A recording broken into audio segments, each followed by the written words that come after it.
Your air conditioner has been running since 9 o'clock this morning. It is 2 in the afternoon. The thermostat in your hallway says 76, but you set it to 68 3 hours ago, and it has not gotten there, and it is not going to.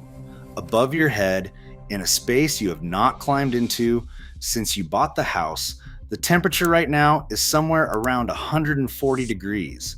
The plywood of your roof deck is hot enough to burn the back of your hand, and every minute it sits up there cooking, your electric meter is spinning, and somewhere far from here, in an office you will never see, somebody is getting a little bit richer off the fact that your house cannot breathe. My name is Elias Yoder. I am Amish. I live on a farm my grandfather built in 1934. And I have never paid an electric bill in my life. Not one, not ever. And the upstairs bedroom where my wife and I sleep on the hottest night of August, with the sun beating on that roof all day long, stays cooler than yours does with $3,000 of machinery fighting for it. I want to tell you why. I am going to tell you what my grandfather built into this house, what his grandfather built into the house before that, and what the carpenters in my community still build into every new home we raise. And I am going to tell you the part that should bother you, which is that almost none of this is a secret. It is written down. Engineers have known it for 200 years. You were just never taught it because nobody in the business of selling you comfort ever had a reason to. By the end of this, you are going to know exactly what to look for in your own attic this weekend. You are going to know what costs almost nothing to fix. And you are going to understand why the man who sold you your last roof never brought any of it up. Stay with me. The first thing you have to understand is that your attic is lying to you about what it is for. You think of it as part of your house. In a house built right, the way my grandfather built this one, it is not. The attic is what we call a buffer. It is the space that takes the beating. The sun hits the roof gets hot, the attic catches all of that heat, and then if you let it, it hands the heat back to the sky before it can come down into the rooms where you sleep. That is the whole job of an attic, to breathe the heat out. But somewhere around the time my own father was a young man, he tells me it was the late 1960s, the English builders, and forgive me, that is just what we call folks outside our community, no disrespect in it, the English builders started doing it different. On a lot of houses, they sealed the attic up tight, stuffed it full of pink insulation, cut 2 little vents in the ends, and called it good. And when the heat had nowhere to go, they sold the homeowner a bigger air conditioner to make up for it. Now I will be fair because my grandfather taught me to be fair even about the English. There are climates and there are houses where sealing the attic up on purpose is the right thing to do and done properly by a man who knows your part of the country. It works. I am not here to tell you every sealed house is a mistake. I am here to tell you that most of you do not have that kind of house. Most of you have an attic that was built to breathe and then got choked a little at a time by people who meant well and by people who meant to sell you something until it stopped doing the one job it was built for. And a choked attic sits on top of your bedroom from 10 in the morning until 10 at night, pushing heat down through your ceiling, into your sheets, into the walls of your children's rooms. Your air conditioner is not just cooling your house, it is fighting a hot box somebody installed on top of it. We never had that hot box to fight because we never had the machine to hide behind. Every choice in our building had to earn its keep in the real heat with no air conditioner to fall back on. And that is exactly why the old ways are worth your time. They were tested the hard way. The piece of our houses you have probably seen and never understood is the little tower on top of the roof. The English call it a cupola. We have always just called it the roof box, or the lantern, depending on what part of Pennsylvania your family came from. On the fancy houses in the new subdivisions, the little wooden tower is purely for show. It is nailed shut. It is filled with foam. It is a costume. On a real one, it is the engine of the whole house. Here is what it does, and this is not a folk saying, this is just physics. Hot air rises. Anywhere on Earth, hot air goes up. In a choked attic, the hot air rises and then has nowhere to go, so it sits there pressing down on your ceiling. In a house with a working roof box, the hot air rises, climbs up through the open shaft, and slips out through the slatted sides. And here's the half that matters more. When that column of hot air leaves at the top, it pulls cooler air in behind it, down low, through the windows near the ground, through the cellar door, through any opening near the earth. The whole house starts to move. The whole house starts to breathe. The engineers have a name for it.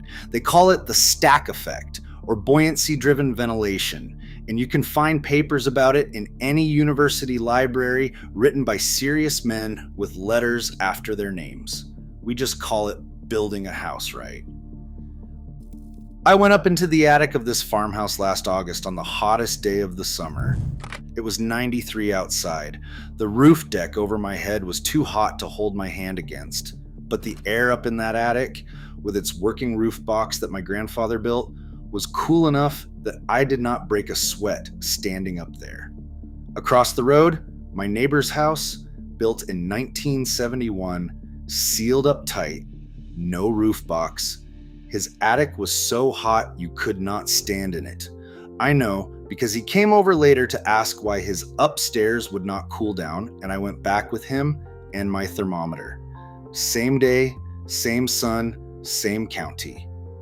A world of difference between them, and not one bit of machinery on my side.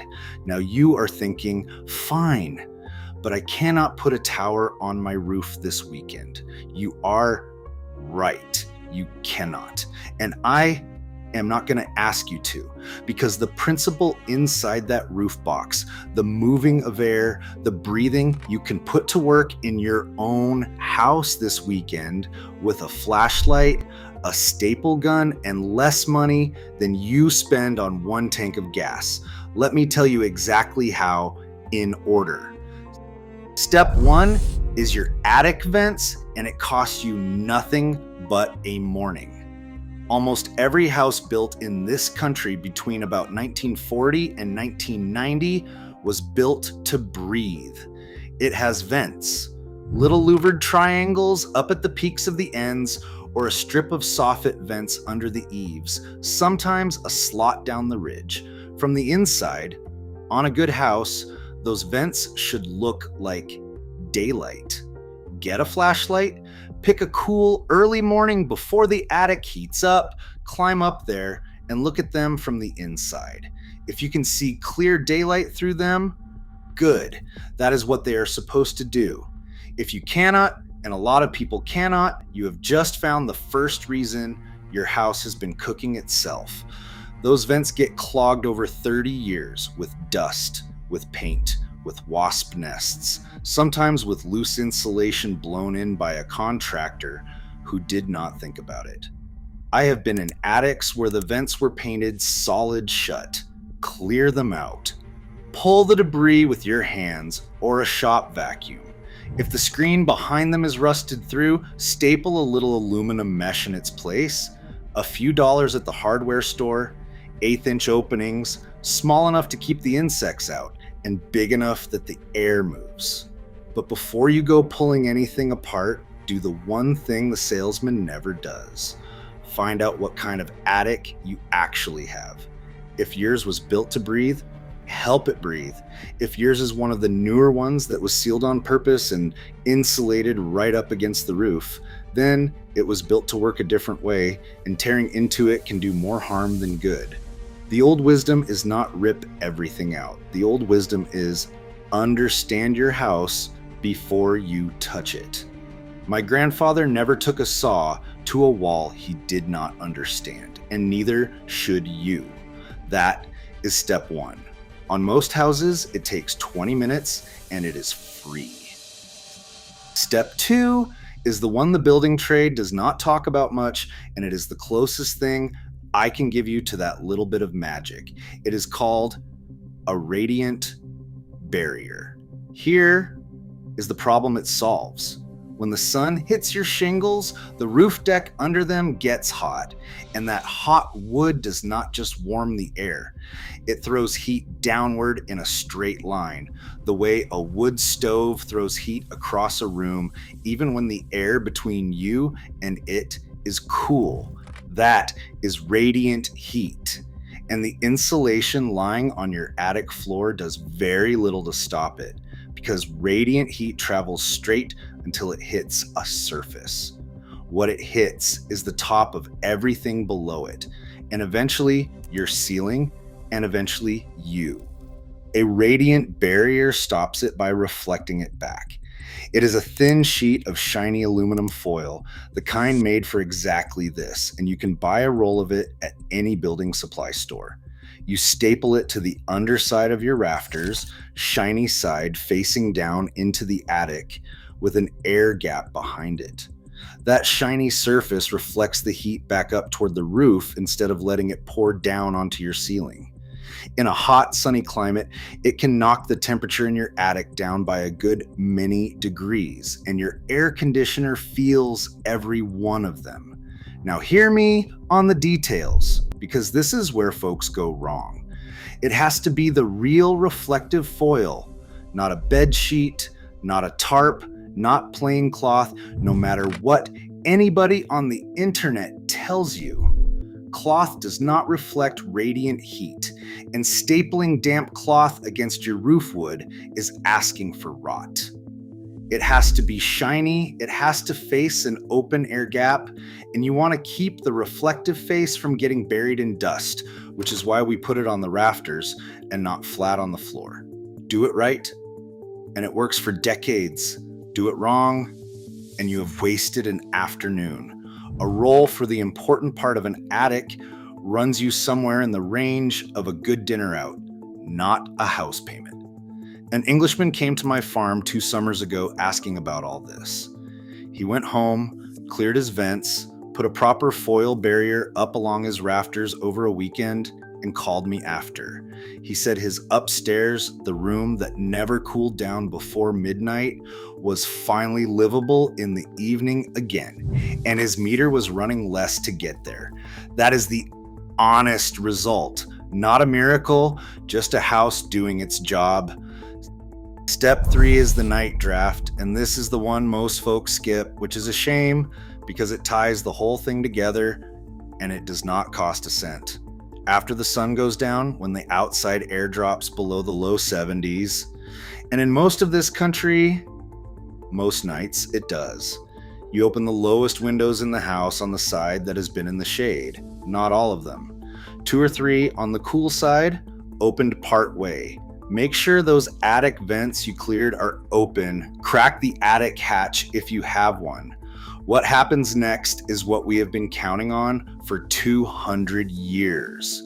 The heat that built up in your attic and your walls all day climbs up and out through the high vents, and as it leaves, it pulls the cool night air in through the low windows you opened.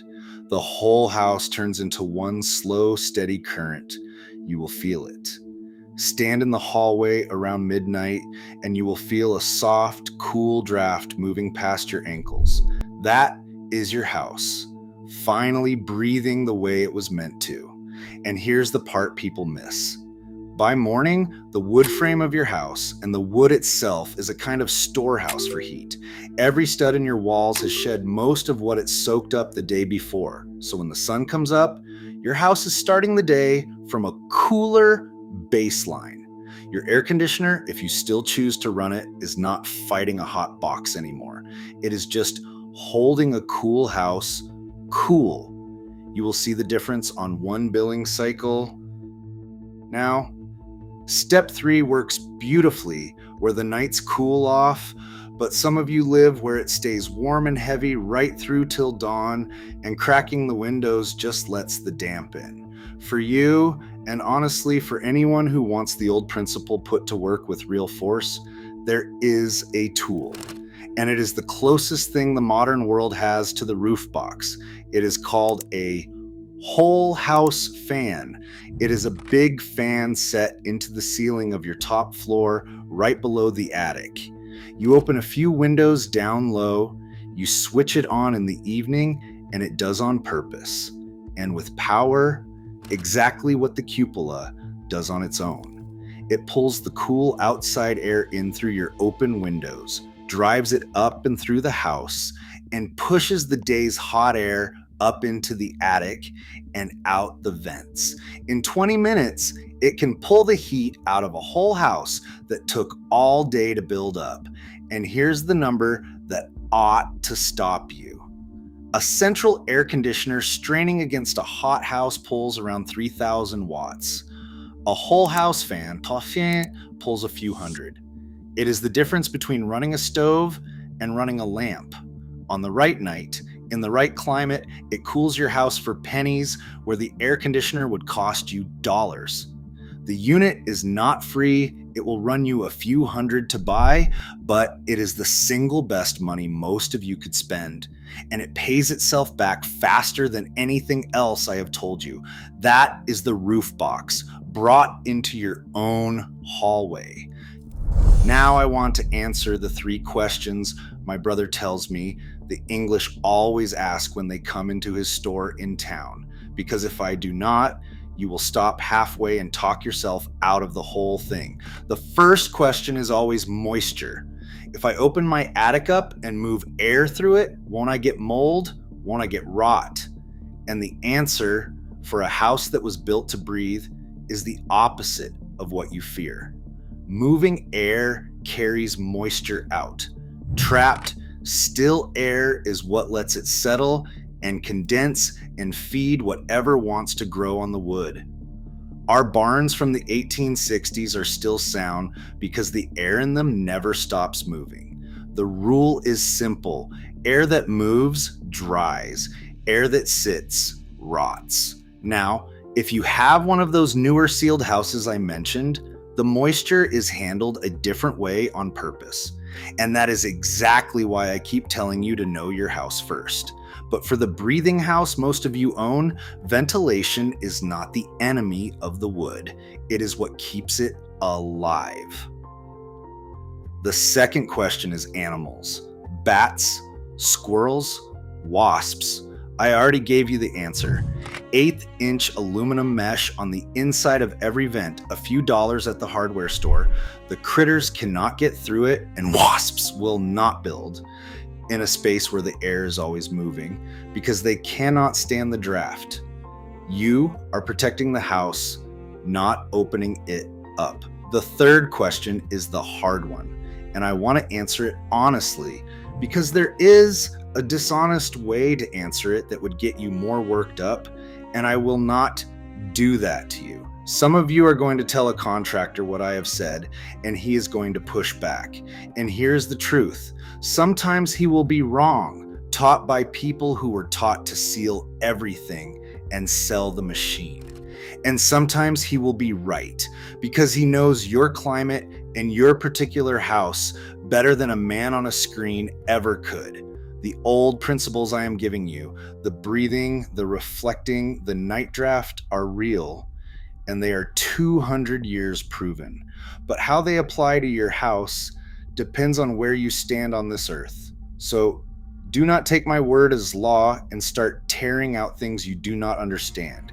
Take it as an invitation to learn what your grandfather knew. and then to ask better questions of the man you hire. A good, honest builder will recognize every one of these ideas. The old ones always do. There is one more thing I want to share before I let you go, because it is the thing my mother taught me when I was a boy, standing in the summer kitchen behind our farmhouse. And I did not understand what she was doing until I was a grown man. A summer kitchen, for those who have never seen one, is a small separate building behind the main farmhouse. The Pennsylvania Germans built them going back to the 1700s, and you can still find them on old farmsteads all over Lancaster and Berks and Lebanon counties. The obvious reason for it is that you do your hot cooking out there in summer, so you do not heat up the main house. That much anybody can see, but my mother taught me the part you cannot see. On a hot morning, she would open the door on the shaded side of that little kitchen and open the window on the far wall, and then she would light the stove. And the heat off that stove would rise and rush out the high window, and as it left, it would pull a draft of cooler air in through the low door behind her. She was not just venting the kitchen. She was using the rising heat as a pull, the same pull that lives inside the roof box to keep the air moving.